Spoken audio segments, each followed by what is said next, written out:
Episode की शुरुआत होती है और हमें जैंग चैन नाम के एक लड़के को दिखाया जाता है जो कि अभी अभी सो के उठा होता है। उसे जब होश आता है तो उसे समझ नहीं आता कि आखिरकार वो एक होटल के बेड पे क्या कर रहा है, वो भी बिना कपड़ों के। तभी उसकी नजर अपने साइड पे जाती है जहाँ पे एक सुंदर सी लड़की उसी के साइड में सो रही होती है, पर उसे कुछ भी याद नहीं होता कि कल रात क्या हुआ। तभी उसे जाओजिया नाम की एक लड़की का मैसेज आता है जो कि उसकी एक्स होती है। उसने यहाँ पे लिखा होता है कि आखिरकार वो कहाँ पे है और वो काफी गुस्से में होती है, इतना कि वो उससे ब्रेकअप कर ले। इसे समझ नहीं आता कि आखिरकार वो इसे मैसेज क्यों कर रही है, क्योंकि फ्रेशमैन ईयर्स में एंटर करने से पहले उसने इसे डंप कर दिया था और अब यहाँ पे वो इसे मैसेज कर रही है जबकि उसने इसे ब्लॉक कर दिया था। और वो ऐसे मैसेज कर रही है जैसे कि ये लोग अभी भी रिलेशनशिप में है। फिर ये अपने कैलेंडर में डेट देखता है और उसे पता चलता है कि ये अपने फ्रेशमैन ईयर से कुछ साल पहले पहुंच चुका है। इसे याद आता है कि जियाओ ने उसे यहाँ पे सिर्फ इसलिए ड्रॉप कर दिया था क्योंकि एक बूढ़े आदमी को पसंद करती थी और वो काफी ज्यादा रिच था। जाओ यहाँ पे एक गोल्ड डिगर थी जिसे सिर्फ पैसे से प्यार था, ना कि किसी आदमी से। ये चीज देख के जियांग यहाँ पे थोड़ा कंफ्यूज हो जाता है और अपना सर खो जाता है और सोचता है कि मैं उससे प्रॉमिस किया करता था कि मैं हमेशा उसके साथ रहूंगा और उसे प्यार करूंगा, पर फिर मुझे रियलिटी चेक मिला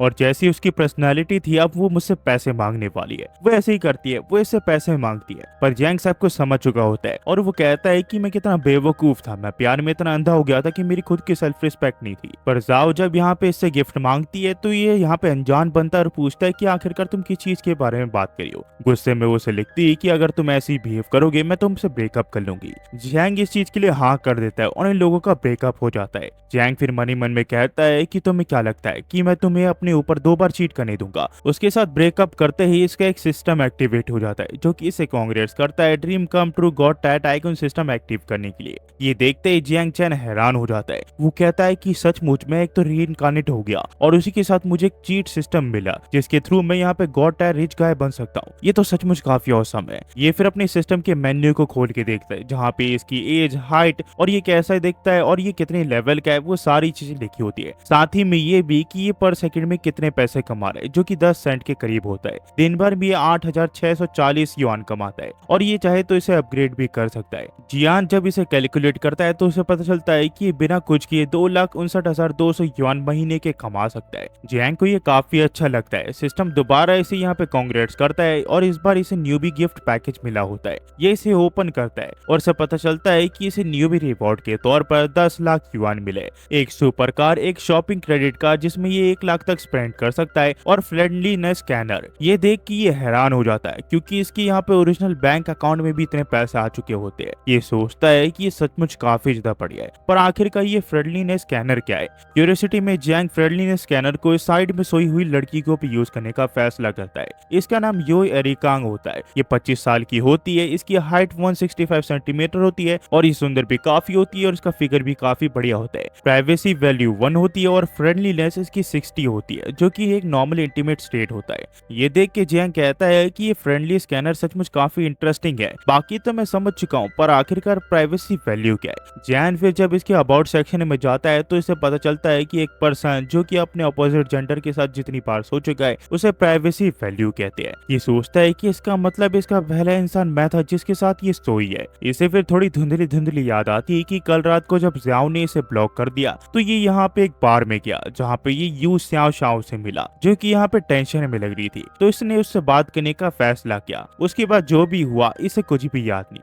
पर शाओ शाओ का फ्रेंडलीनेस लेवल 60 होता है। इसका मतलब वो कल ड्रंक थी और वो इसे यहाँ पे एक फ्लावर की तरह नहीं देखती। उतने में शाओ शाओ को होश आ जाता है जो कि शर्माते हुए उसे देख रही होती है। वो बोलती है कि कुछ देर पहले तुम काफी दुखी थे, इसी वजह से तुमने मुझे बेड समेत काफी बार हिलाया। अगर सच कहूँ तो तुम यहाँ पे एक रोमांटिक सेंट की तरह पैदा हुए हो। ये बोलता है कि सच कहूँ तो मेरे अंदर और भी एनर्जी है। शाओ शाओ कहती है कि आखिरकार तुम अब रात के बीच में क्या करने वाले हो। ये कहता है कि कुछ नहीं, मैं बस यहाँ पे रिग्रेट कर रहा हूँ कि आखिरकार मैं तुमसे पहले क्यों नहीं मिला। तभी यहाँ पे इसका सिस्टम इसे कहता है कि एक्सेसिव रोमांटिक एक्सक्लेरेशन की वजह से होस्ट को यहाँ पे ड्यूअल रिवॉर्ड मिलेगा। पहला रिवॉर्ड ये होता है कि होस्ट जब अपनी पहली सुपर कार परचेज करेगा तो स्ट्राइक कार्ड का यूज करके ये अपने कैशबैक को 50x तक कर सकता है। दूसरा रिवॉर्ड ये होता है कि अपने प्लेजर इनटेक को और ज्यादा बढ़ा सकता है, जिसमें शाओ शाओ को काफी ज्यादा मजा आएगा। ये रिवॉर्ड पाने के बाद जियांग मन ही मन में कहता है कि इसका यूज करके तो मैं शाओ शाओ को गुफा गहरा कर दूंगा। ये दोनों फिर यहाँ शुरू हो जाते हैं और शाओ शाओ को काफी मजा आता है। वो कहती है कि तुम्हारी किसिंग स्किल सचमुच काफी ज्यादा बढ़िया है। ये कहता है कि अभी तो मैंने शुरू किया है, अभी तो असली पार्ट बाकी है। और इस तरह ये शाओ शाओ की गुफा अपनी स्टोन एक्स के साथ और ज्यादा गहरी कर देता है। फिर सुबह जब जियांग की आंखें खुलती है तो वो देखता है कि शाओ शाओ यहाँ पे नहीं होती, सिर्फ 10,000 युआन रखे हुए होते हैं और उसने यहाँ पे एक लेटर भी दिया होता है जहाँ पे उसने इसका शुक्रिया किया होता है कल रात के लिए। ये सोचता है कि उसने मुझे अपना फर्स्ट टाइम दिया, साथ ही साथ उसने मुझे पे भी किया। सचमुच वो काफी इंटरेस्टिंग लड़की है, पर मुझसे गलती होगी, मैंने उससे उसका नंबर नहीं लिया। उतने में सिस्टम इसे क्रिटिकल स्ट्राइक कार्ड के बारे में बताता है। ये सोचता है कि आखिरकार क्रिटिकल स्ट्राइक क्या होता है। फिर इसे सिस्टम से पता चलता है कि जितना ज्यादा यहाँ पे पैसे स्पेंड करेगा ये क्रिटिकल हिट्स को यहाँ पे ट्रिगर करता रहेगा, जिन्हें स्ट्राइक्स भी कहा जाता है। इसका यूज करके ये कोई सी भी सामान को परचेस करेगा तो उस सामान के इसे 2x या फिर 50x तक मिल सकते हैं। ये गेम में जो रैंडम लूट ड्रॉप होते हैं उसी की तरह होते हैं। इसे देख के जियांग को एक आइडिया आता है कि जो इसके पास 5 बिगिनर कार्ड है उसका यूज करके ये 1-1 मिलियन स्पेंड कर सकता है। इसका मतलब कि अगर ये 5 मिलियन स्पेंड करे तो ऐसा 50x इसे 250 मिलियन युआन मिलेंगे रिफंड के तौर पर, और ये निकल जाता है रियल स्टेट में यहाँ पे 5 मिलियन इन्वेस्ट करने के लिए। जाते हुए जियांग सोचता है कि इसे लाइफ ने दोबारा एक और चांस दिया और इस बार इस लाइफ को ये वेस्ट नहीं कर सकता। ये इस लाइफ में एक टाइकून बन के रहेगा और अपनी कहानी अपने खुद के हाथों से लिखेगा। और इसे ये भी पता है कि आगे जाके कौन सी बड़ी कंपनियां टेक जाइंट बनने वाली है, तो अगर ये यहाँ पे उनके शेयर्स पहले ही खरीद ले तो ये और ज्यादा अमीर बन जाएगा। पर जब ये अपनी सुपर कार के यहाँ पे पहुंचता है तभी इसे एक लड़की दिखती है जो कि इसे बोलती है कि हे हैंडसम, ये क्या तुम्हारी कार है? ये बोलता है कि हाँ, तो क्या हुआ? वो बोलती है कि दरअसल मुझे मेरे घर जल्दी पहुंचना पड़ेगा क्योंकि मेरा अपार्टमेंट का जो सीवर पाइप है वो यहाँ पे फट गया है, क्या तुम मेरी मदद कर सकते हो क्या? जियांग यहाँ पे इसके ऊपर फ्रेंडली स्कैनर यूज करता है। इसकी हाइट वाइट सब इसके सामने आ जाती है, पर इसकी जो प्राइवेसी वैल्यू होता है वो 28 होता है और फ्रेंडलीनेस लेवल 90 का होता है। ये काफी ज्यादा ऑब्सेस होती है इससे। जियांग समझ जाता है कि ये गोल्ड डिगर है, इसी वजह से ये अपनी कार में बैठ के इसे बोलता है कि 28 लोगों ने तुम्हारे पाइपलाइन को ऑलरेडी ब्लॉक कर दिया है, तुम्हें अगली बार यहाँ पे एक असली प्लम्बर को बुलाना चाहिए। और ये अपनी कार को तेजी से भगा के यहाँ से ले जाता है। वही ये लड़की गुस्से में सोचती है कि इसे पता कैसे चला कि मेरा 28x रह चुके हैं। ये फिर अपने अगले शिकार के लिए निकल जाती है, पर तभी एक बूढ़ा आदमी इसे कहता है कि मैंने सुना है कि तुम्हारी सीवर की प्रॉब्लम चल रही है, मुझे अपने आप को इंट्रोड्यूस करने दो। मैं एक प्रोफेशनल हूँ पाइप मेंटेनेंस का और मेरे पास 30 साल का एक्सपीरियंस है। अगर वो हैंडसम लड़का तुम्हारी सीवर फिक्स नहीं कर सकता तो मैं तुम्हारी वो फिक्स कर सकता हूँ। ये चीज सुन के ये कहती है कि तुम एक परवर्ड हो, मुझसे दूर रहो। वो आदमी पूछता है कि तुम्हारा कहने का मतलब क्या? अगर वो यंग लड़का उस पाइप को फिक्स कर सकता है तो मैं तो एक लाइसेंस प्रोफेशनल हूँ, मेरे पास यूनियन सर्टिफिकेट भी है। ये चीज सुन के ये कहती है कि प्लीज मुझसे दूर रहो, मेरे पास मत आओ। उतने में यहाँ पे एक लड़का से समझाता है कि ओल्ड मैन, प्रॉब्लम उसके घर के पाइपलाइन में नहीं है, उसके पाइपलाइन में है। तुम समझ रहे हो ना मैं क्या कह रहा हूँ? तो ओल्ड मैन इसे बोलता है कि सचमुच आजकल के बच्चे काफी अजीब हो गए हैं। वही जियांग यहाँ पे रियल एस्टेट ऑफिस के यहाँ पे आ जाता है जहाँ पे 2 लोग इसका स्वागत करते हैं और एक न्यू कमर रियल एस्टेट एजेंट भी जिसका नाम शाओ दो होता है और आज उसका पहला दिन होता है। पर इसके साथ जो इसका सीनियर होता है उसे रिच लड़के ज्यादा पसंद नहीं होते। उसे लगता है कि ये अपने बाप के पैसे पे ज्यादा इतराते हैं और इनके साथ रहना वेस्ट ऑफ टाइम है क्योंकि ये कुछ भी नहीं खरीदते। जब जियांग अपने गाड़ी से बाहर निकलता है तो ये यहाँ से जाने लगता है। शाओ उससे कहती है कि ब्रदर क्या आप सचमुच मुझे अकेले हैंडल करने देना चाहते हो? ये से बोलता है कि हाँ, जैसा हमने यहाँ पे रूटीन में फॉलो किया था तुम्हें वही करना है। शिया ऐसे ही करती है, वो इसका वेलकम करती है और उसे बताती है कि वो लियांजिया रियल स्टेट से और आज वो उसे असिस्ट करेगी। जियांग इसे बोलता है कि मुझे सूटेबल प्रॉपर्टीज देखनी है, तो शिया इससे पूछती है कि आखिरकार वो किस तरह की प्रॉपर्टी में इंटरेस्टेड है और उसका बजट कौन सा है। और वही इसका सीनियर सोचता है कि शिया मुझे इस चीज के लिए ब्लेम मत करना, बिजनेस काफी अजीब सी होती है, अगर गड़बड़ी हुई तो ये तुम्हारे ऊपर होगा। तुम्हें अपने आप से सीखना पड़ेगा कि यहाँ पे क्लाइंट के साथ फ्लर्ट भी करना पड़ता है कभी कभार हमें, ताकि हम यहाँ पे अपनी प्रॉपर्टीज को बेच सके। इसके बाद शिया इसे यहाँ पे बजट फ्रेंडली प्रॉपर्टीज दिखाने लगती है, पर जैंग इसे कहता है कि क्या तुम यहाँ पे बजट ऑप्शन को हटा के मुझे जो 1 मिलियन वाली प्रॉपर्टीज है वो दिखा सकती हो? शिया कहती है कि हाँ, मुझे 2 मिनट दीजिए। पर कुछ देर के बाद ये इसे पूछते ही कि मैं तो आपसे पूछना ही भूल गई कि आखिरकार आपकी एरिया प्रेफरेंस क्या है। ये इसे बताता है कि वो जगह काफी आसानी से रेंट पे चढ़ जाए और उसी के साथ वो पूरी तरह फिनिश्ड हो, बेसिक या प्रीमियम मुझे दोनों चलेगा। तो ये इसे कहती कि ठीक है, 2 मिनट रुकिए। ये समझ जाता है कि ये लड़की इनएक्सपीरियंस है, इसी वजह से वो कम्युनिकेशन में काफी ऑकवर्ड फील कर रही है और से सेल्स का ज्यादा एक्सपीरियंस नहीं है। तो ये अपनी स्किल का इसके ऊपर यूज करता है और उसे पता चलता है कि ये काफी अच्छी है दिखने में, इसका बॉडी शेप भी अच्छा है, पर अब तक इसकी गुफा के दर्शन आज तक किसी ने नहीं किए और ये बिना कॉलेज के रियल स्टेट में आ गई है। शिया फिर से कुछ प्रॉपर्टीज दिखाती है जो कि शॉपिंग डिस्ट्रिक्ट के काफी करीब होती है और वो अभी अभी रेनोवेट हुई होती है। वो काफी मॉडर्न होती है और वो 8 से लेकर 1 मिलियन तक में बिक रही होती है। ये सोचता है कि कम से कम मुझे 1 मिलियन तो स्पेंड करना ही पड़ेगा ताकि मुझे 50x तक रिफंड मिले,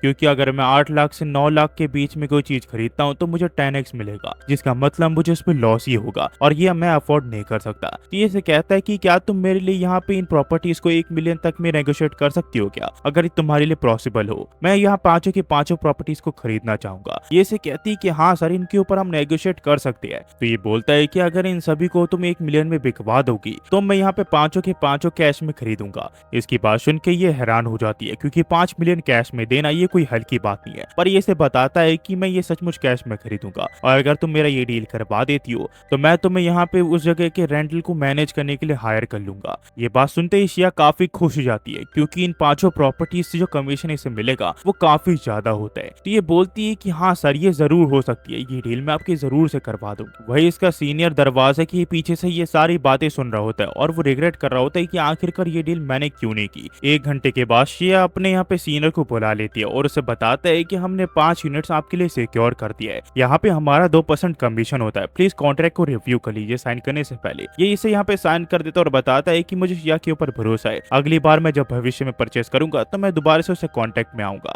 ये चीज सुन के शिया काफी ज्यादा खुश हो जाती है और इम्प्रेस भी। वो मने मने में सोचती है कि ये 2% कमीशन में से मुझे 40 से 50 हजार यहाँ पे कमीशन मिलेंगे। वही जियांग को यहाँ पे क्रिटिकल स्ट्राइक कार्ड यूज करने की वजह से अपने सिस्टम की तरफ से नोटिफिकेशन आता है, जहाँ कहीं उसे 35% एक्स्ट्रा यहाँ पे अवार्ड मिले होते हैं और कहीं 45% और कहीं 50%। इसने सोचा था कि इसे 10x रिटर्न मिलेगा, पर यहाँ पे हर एक यूनिट को 1 मिलियन के तौर पर खरीदने की वजह से इसे 35, 40 और 50% के करीब रिटर्न मिले हैं। ये चीज देख के ये काफी खुश होता है। साथ ही में इसकी जो इनकम होती है पर सेकेंड वो 80 सेंट तक पहुंच चुकी होती है। ये देख के ये काफी हैरान होता है और सोचता है कि लगता है शिया इसके लिए एक लकी स्टार की तरह है। इसने सिर्फ 5 मिलियन स्पेंड किया और उसके पास 230 मिलियन युआन आ चुके हैं। तो जियांग यहाँ पे शिया को अपने साथ चलने के लिए बोलता है कुछ देर के लिए। यहाँ पे वो पूछती है कि किस लिए, पर उसका बॉस उसे बोलता है कि शिया, तुम्हें यहाँ पे मिस्टर जियांग का शुक्रिया करना चाहिए, क्योंकि उनकी वजह से तुम्हें इतना ज्यादा कमीशन मिल रहा है। उनके साथ जाओ, डिनर करो और एक अच्छा रिलेशनशिप बनाओ। ये चीज सुन के यहाँ पे इसके मन में डर्टी थॉट्स आ जाते हैं और उसका चेहरा लाल हो जाता है। ये फिर जियांग को बोलती है कि मिस्टर जियांग, आज रात मैं आपके साथ डिनर पे नहीं आ सकती, वो चीज करने से पहले हमें एक दूसरे को जान लेना चाहिए। पर ये से बोलता है कि आज रात तुम ये क्या बात कर रही हो, मैं बस तुम्हारा बैंक अकाउंट नंबर जानना चाहता हूँ ताकि मैं तुम्हें पैसे ट्रांसफर कर सकूं। ये से पूछती कि आप मुझे पैसे ट्रांसफर क्यों करोगे। ये बोलता है कि वो इसलिए क्योंकि तुम मेरी लकी स्टार हो, मैं बस तुम्हारा शुक्रिया करना चाहता हूँ और उम्मीद करता हूँ कि हम दोनों दोबारा मिले। इसकी ये बात सुन के ये थोड़ा अजीब फील करती है, पर उसके बाद इसे यहाँ पे अपने बैंक अकाउंट नंबर दे देती है, जिसके बाद ये इसे 35,000 ट्रांसफर कर देता है। ये चीज देख के ये और ज्यादा इंप्रेस हो जाती है और इसकी फ्रेंडलीनेस लेवल 85 तक पहुंच जाती है। शिया फिर इसे कहती है कि मिस्टर जैन, अगर आपको प्रॉब्लम ना हो तो हम यहाँ पे वीचैट एक्सचेंज कर सकते हैं और आपको शुक्रिया करने के लिए मैं आपको डिनर से ट्रीट करना चाहूंगी। ये यहाँ पे सोचता है कि सिर्फ 35,000 देने से उसकी फ्रेंडलीनेस सीधा यहाँ पे 50 से 85 हो गई। शायद से यही पैसे की पावर है। ये दोनों फिर वीचैट एक्सचेंज कर लेते हैं। वह शिया इसे देखते हुए अपने मन में सोचती है कि अगर देखा जाए तो मिस्टर जैंग काफी ज्यादा हैंडसम है, अगर वो चाहे तो आज रात मैं उन्हें अपनी गुफा के दर्शन करवा सकता हूँ। मुझे पता है ये तेज है, पर मेरे हिसाब से ये चलेगा। जैंग फिर जाने से पहले इसे कहता है कि अच्छे से काम करना, आज तो मैं जा रहा हूँ पर मैं तुमसे मिलने दोबारा से आऊंगा। पर शिया जैंग को कुछ बताना भूल जाती है, तो वो उसकी गाड़ी की तरफ भागती है, पर इससे पहले वो इसे यहाँ पे बता पाती है। जैंग अपनी गाड़ी लेकर यहाँ से निकल जाता है। ये फिर अपने घर वापस आ जाता है, जहाँ पे इसकी मदर इसका स्वागत करती है। उसने अभी अभी वाटरमेलन काटा होता है। वही इसके डैडी से कहते हैं कि तुमने तो मुझे कहा था कि तुम यहाँ पे ग्रेजुएशन ट्रिप में जाने वाले हो, क्या तुम वहाँ पे जा रहे हो। ये से बताता है कि हाँ, मैंने फैसला किया कि मैं शंघाई यूनिवर्सिटी में अप्लाई करूंगा, पर वहाँ जाने से पहले मैं वहाँ का एनवायरमेंट चेक करना चाहता हूँ पहले। तो इसके डैड बोलते हैं कि ये तुम्हारा डिसीजन है, तुम्हारी मॉम तुम्हें पैसे ट्रांसफर कर देगी वहाँ पे जाने के लिए। पर उसकी मॉम कहती है कि हनी, हमें इसी तरह पैसे नहीं देने चाहिए वरना ये मामास बॉय बन जाएगा। वह जैंग सोच रहा होता है कि जो आप लोग सोच रहे हो मैं वो जैंग नहीं हूँ, मैं पूरी तरह बदल चुका हूँ। ये फिर अगले दिन अपनी टिकट बुक कर लेता है, पर इसे इकोनॉमी क्लास मिली होती है क्योंकि ये काफी लेट बुक किया होता है। पर ये किसी तरह यहाँ पे प्लेन में चढ़ जाता है। तभी एक लड़की से टकराता है जो कि इसकी स्कूल की फ्रेंड होती है, जिसका नाम जियो यंग होता है। वो इसे कहती है कि जैंग तुम भी यहाँ पे हो। ये से बताता है कि हाँ, दरअसल वो सीट मेरी है। तो जो यहाँ पे हंसते हुए बोलती है कि कितना बड़ा कॉन्सिडेंस है कि तुम्हारे साइड वाली सीट में मैं बैठने वाली हूँ। ये कहता है कि ये तो अच्छी बात है। पर तभी यहाँ पे एक अजीब सा लड़का आ जाता है जो कि यहाँ पे जो को अप्रोच करते हुए कहता है कि मिस आप कितनी ज्यादा खूबसूरत हो, आपके साइड वाली सीट में मैं बैठने वाला हूँ और आपके साथ ट्रैवल करने में मुझे काफी अच्छा लगेगा। पर इस लड़के को देख के जियांग जो को अपनी सीट में बैठने के लिए बोलता है और खुद बीच में बैठ जाता है। पर ये लड़का चिढ़ जाता है और कहता है कि तुम यहाँ पे अचानक से किसी के साथ भी अपनी सीट नहीं चेंज कर सकते। पर यहाँ पे जियांग से समझाता है कि हम दोनों एक साथ है तो हम जहाँ चाहे वहाँ बैठ सकते हैं, क्या तुम्हें इससे कोई दिक्कत है क्या? ये बोलता है कि नहीं। उसके बाद ये लड़का दोबारा से जोऊ से अप्रोच करता है और उसे पूछता है कि वो शंघाई किस लिए जा रही है। वो उसे बताती है कि वो किसी काम से रिलेटेड जा रही है। फिर ये जैंग से पूछती है कि वो किस लिए जा रहा है। वो उसे बताता है कि कुछ नहीं, मैं घर पे बोर हो रहा था तो मैं ट्रैवल के लिए जा रहा हूँ। ये कहती है कि एक वेकेशन है। ये कहता है कि हाँ। उतने में वो लड़का दोबारा से इसे अप्रोच करता है और कहता है कि मैंने शंघाई में यहाँ पे 1 साल रिपीट किया है। मैं अभी अभी यहाँ पे ग्रेजुएट हुआ हूँ और मुझे शंघाई के बारे में काफी पता है। मेरा नाम क्वान शन है और आपसे मिलकर मुझे काफी खुशी हुई। आपको मैं एक चीज के बारे में वार्न करना चाहता हूँ। शंघाई में काफी सारे टूरिस्ट ट्रैप्स है, जैसे कि होटल, पर जिस होटल में मैं रुका हुआ हूँ वो काफी ज्यादा बढ़िया है। मेरे डैड ने उसे अरेंज किया है और वो मुझे यहाँ पे एयरपोर्ट से पिकअप भी कर लेंगे। अगर आप चाहो तो मैं उन टैक्सी वालों से कह के आपको भी यहाँ पे राइड दिला सकता हूँ, वरना एयरपोर्ट से टैक्सी काफी ज्यादा महंगी होती है। पर जैंग इसे समझाता है कि इसकी कोई जरूरत नहीं है, क्योंकि उसने जहाँ होटल बुक किया है वो लोग भी यहाँ पे टैक्सी से पिकअप करने वाले, तो ये उसके साथ चली जाएगी। उसे यहाँ पे टेंशन लेने की कोई जरूरत नहीं है। पर ये पूछता है कि आखिरकार तुमने कौन से होटल पे अपनी बुकिंग किया है। ये इसे बताता है कि मैंने आमे या ग्यान में बुक किया है। ये चीज सुन के हैरान हो जाता है और कहता है कि तो वही होटल है ना जिसकी नेटवर्थ $330 मिलियन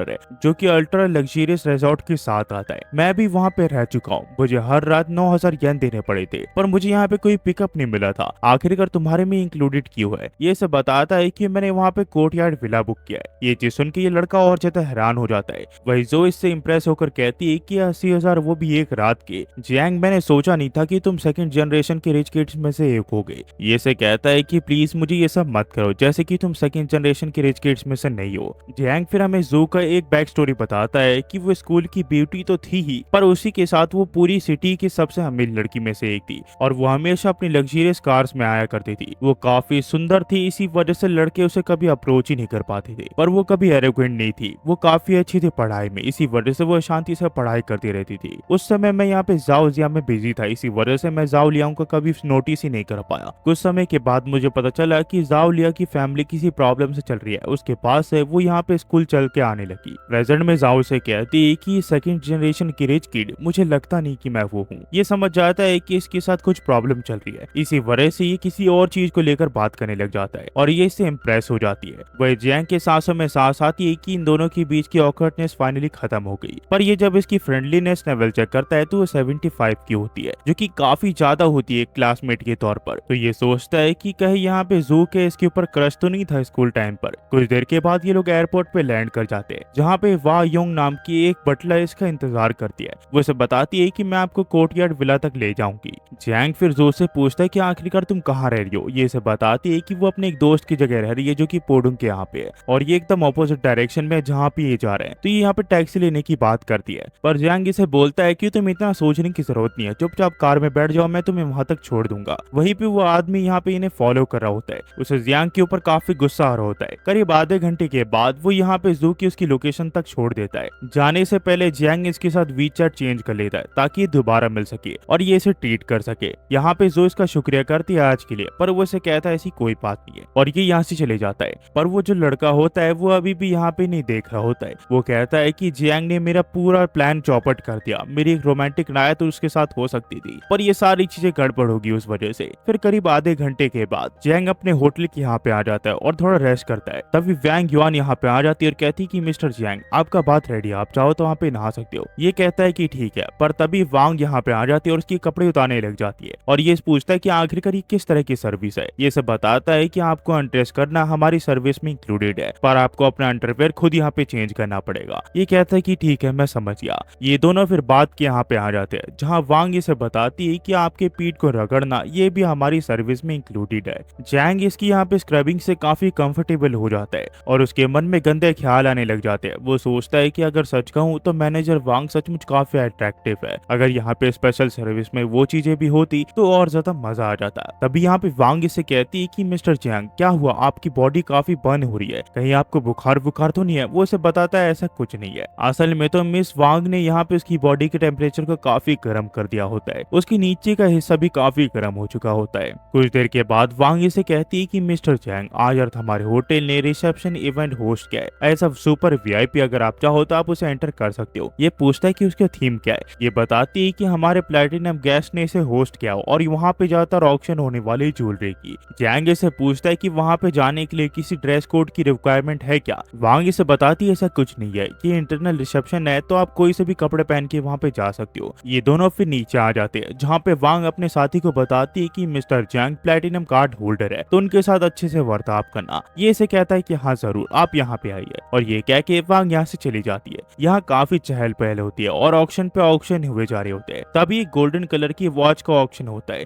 जिसकी दुनिया भर में सिर्फ 10 ही पीसेज होते हैं, और ये 5 से लेकर 15 मिलियन तक जाने वाली होती है बेटिंग। इसे देख के जियांग को याद आता है कि भविष्य में 2-3 साल के बाद इसकी जो कीमत है वो करीब 25 मिलियन की होने वाली है। तो ये इसके ऊपर बिड करने का फैसला करता है और बिडिंग शुरू हो जाती है। ये यहाँ पे काफी सारे बिडिंग लगाता है, साथ ही में यहाँ पे और भी लोग होते हैं, पर ये 18 मिलियन में किसी तरह से खरीद लेता है। इसके बाद 2 लड़के यहाँ पे आ जाते हैं, जो कि सेकंड जनरेशन के रिच केस में से एक होते हैं। पहले का नाम होता है वांग जांग और दूसरे का नाम होता है क्वीन फैन। क्वीन फैन इससे काफी इंप्रेस हो चुका होता है। ये इसे बताता है कि नंबर 8 का जो बिडर है वो इसकी हेल्प कर रहा था कुछ देर पहले, पर हाँ इसने देखा कि जियांग को वो घड़ी काफी पसंद आ गई। क्या इस घड़ी में उसकी कोई एक्सपर्टीज है क्या? ये इसे बताता है कि नहीं, मुझे यहाँ पे घड़ियों के बारे में ज्यादा कुछ नहीं पता, मुझे बस वो घड़ी पसंद आ गई और ये मेरी पहली घड़ी है जो मैंने खरीदी है। ये चीज सुन के यहाँ पे क्वीन फैन कहता है कि सचमुच तुम काफी बैडेस हो, तुमने सिर्फ 18 मिलियन की चीज ऐसे खरीद ली जैसे कि वो तुम्हारे लिए कुछ भी नहीं हो, पर मैं तुम्हें यहाँ पे पहले कभी नहीं देखा। जैंग से बताता है कि मैं शंघाई में कल ही आया हूँ, मैं यहाँ पे यूनिवर्सिटी अटेंड करने वाला हूँ। ये कहता है कि तो तुम सिर्फ 18 साल की हो, सचमुच तुम काफी ज्यादा बैडेस हो, मैंने तुम्हारे जैसे इंसान को पहले कभी नहीं देखा, अगर तुम चाहो तो हम भविष्य में हैंग आउट कर सकते हैं। ये इसे कहता है कि हाँ जरूर, और उसके बाद क्वीन फैन यहाँ से चले जाता है। साथ ही में जो यहाँ पे जियांग का लेवल होता है वो भी बढ़ चुका होता है, जिसका मतलब इसकी जो डेली इनकम है वो 2.5 मिलियन युआन हो चुकी है, और उस महीने की इनकम 30 मिलियन युआन, जो कि एक आम इंसान की इनकम के हिसाब से काफी ज्यादा है। पर जियांग के हिसाब से ये पैसा कुछ भी नहीं है। पर जब जियांग थोड़ा आगे जाता है तो वो देखता है कि यहाँ पे शाओशा भी होती है। वो जब इसे देखती है वो बोलती है तुम तो वही लड़के हो उस रात के। ये कहता है कि हाँ, सबसे पहले तो मुझे एक सुंदर लड़की के साथ सोने का मौका मिला और उसके बाद मुझे उसका पैसा भी मिला, वो सचमुच काफी बढ़िया रात थी। ये से कहती है कि तुम एक छोटे रास्कल जैसे हो, मुझे लगा तुम 18 के एक पूरे स्टूडेंट तो मैंने तुम्हारे यहाँ पे टेक केयर किया, मुझे पता नहीं था कि तुम सेकंड जनरेशन के रिच किड्स में से आते हो। ये कहता है कि अगर ऐसी बात है तो मैं चाहता हूँ कि तुम इस स्टूडेंट का दोबारा ख्याल रखो। ये कैसा रहेगा? ऑक्शन खत्म होते ही मैंने यहाँ पे पास ही में एक विला बुक किया, हम दोनों वहाँ पे रात बिता सकते हैं। ये बोलती है कि हाँ जरूर, मैंने यहाँ पे ऑलरेडी काफी ड्रिंक कर लिया, हम आज रात काफी मजे कर सकते हैं। तभी यहाँ पे एक लड़का चिल्लाते हुए आता है जिसका नाम जैंग यू आता है, जो कि शाओशाओ का एक्स फियांसे होता है। वो गुस्से में कहता है कि भूलो मत, हम दोनों शादी करने वाले, आखिरकार तुम ये सब क्या कर रही हो? ये कहती है कि तुम्हें शर्म आनी चाहिए, तुम मेरे दोस्त के साथ यहाँ पे मुंह मार रहे हो और कह रहे हो कि हम दोनों यहाँ पे शादी करने वाले, तुम्हारे दिमाग के साथ कोई प्रॉब्लम है शायद। ये इसे कहता है कि हमारी एंगेजमेंट हमारी फैमिली ने की है, तो तुम्हें मुझसे शादी करनी ही पड़ेगी, चाहे उसके लिए मुझे तुम्हें फोर्स ही क्यों ना करना पड़े। ये इसे कहती है कि तुम काफी ज्यादा डिस्गस्टिंग हो, तुम मुझे पसंद भी नहीं करती हो,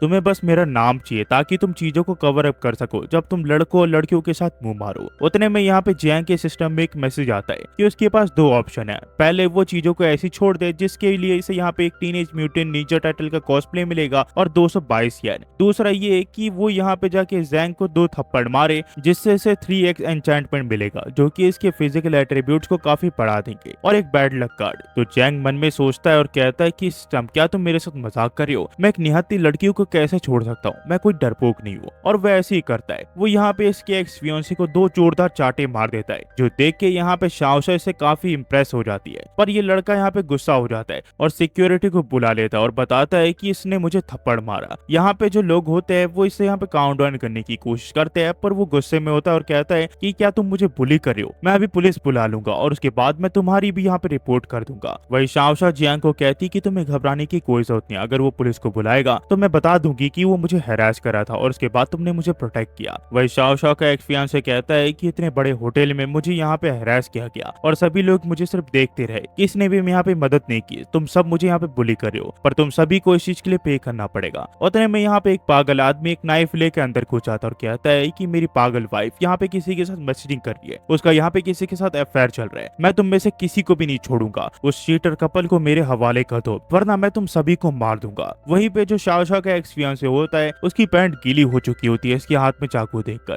पर फिर भी ये यहाँ के लोगों को ऑर्डर देता है कि जाके उन लोगों को ढूंढो और लेके आओ, इससे पहले ये मेरी जान ले ले। वही सिस्टम यहाँ पे जियांग को एक और मिशन दे देता है। उसके पास 2 ऑप्शन होते हैं। पहला ऑप्शन ये कि वो शाओशा को लेकर यहाँ से निकल जाए, जिसके लिए इसे यहाँ पे 300 युआन कैश में मिलेंगे। दूसरा ऑप्शन ये कि यहाँ पे इस क्राइम को रोके, जिसके लिए इसे अपीयरेंस में 5 पॉइंट मिलेंगे और साथ ही में एक ब्रेस्ट मसाज स्किल। जैंग सोचता है कि अगर उसने यहाँ पे इसे रोक दिया तो उसकी वजह से यहाँ पे जियांग यू की भी जान बच जाएगी, पर फिर ये सोचता है कि लोगों की भी जान बचाना इंपॉर्टेंट है और साथ ही में इसे मसाज स्किल भी लेनी है। पर उससे पहले ये अपने ऊपर इंचार्टमेंट कर लेता ताकि इसकी फिजिकल एबिलिटी और ज्यादा बढ़ जाए। ये करने के बाद जैंग सीधा उस आदमी के ऊपर हमला कर देता है और फेस पे एक जोरदार पंच मार के उसे बेहोश कर देता है। इसे ऐसे देख के शाओ शाओ काफी इंप्रेस हो जाती है। वो सोचती है कि वो सिर्फ सेकंड जनरेशन का रिच किड नहीं है, उसी के साथ यहाँ पे ताकतवर आदमी भी है। आखिरकार ये है कौन? भाई उसका फियांसे काफी डर चुका होता है कि इतना ताकतवर कैसे है। और यहाँ से जो कहानी वो टू बी कंटिन्यू जाती है। ये इस कहानी के 4 एपिसोड थे। ये आपको कैसे लगे कैसे नहीं, प्लीज गाइड्स कमेंट सेक्शन में बताना मत भूलना। इस कहानी का नाम है I am rich tycoon, so being a scam back makes perfect sense. आप बताना मत भूलिएगा कि आपको ये कहानी कैसी लगी ताकि हम इसका अगला पार्ट भी ला सके। और हाँ गाइस, अगले 30 दिनों तक लगातार इस चैनल पे वीडियो आने वाली है। आप बताना मत भूलिएगा कि आपको वीडियोस कैसी लग रही है। मैं हर तरह के मानवा को एक्सप्लेन करने की कोशिश करूंगा और मुझे बस आपकी सपोर्ट की जरूरत है इस चैनल पे। मुझे पता है कि मैं काफी समय से इनएक्टिव था इस चैनल पे, पर हाँ गाइस अब मैं एक्टिव हो चुका हूँ, तो हाँ लगातार वीडियो आती रहेगी, चाहे वो 25 मिनट की हो या फिर 1 घंटे की वीडियो जरूर आएगी, वो भी हर दिन। बस जाते हुए सिर्फ इतना ही कहूंगा guys, thanks for watching. Next video मिलता है, होपफुली आप सब बढ़िया होंगे।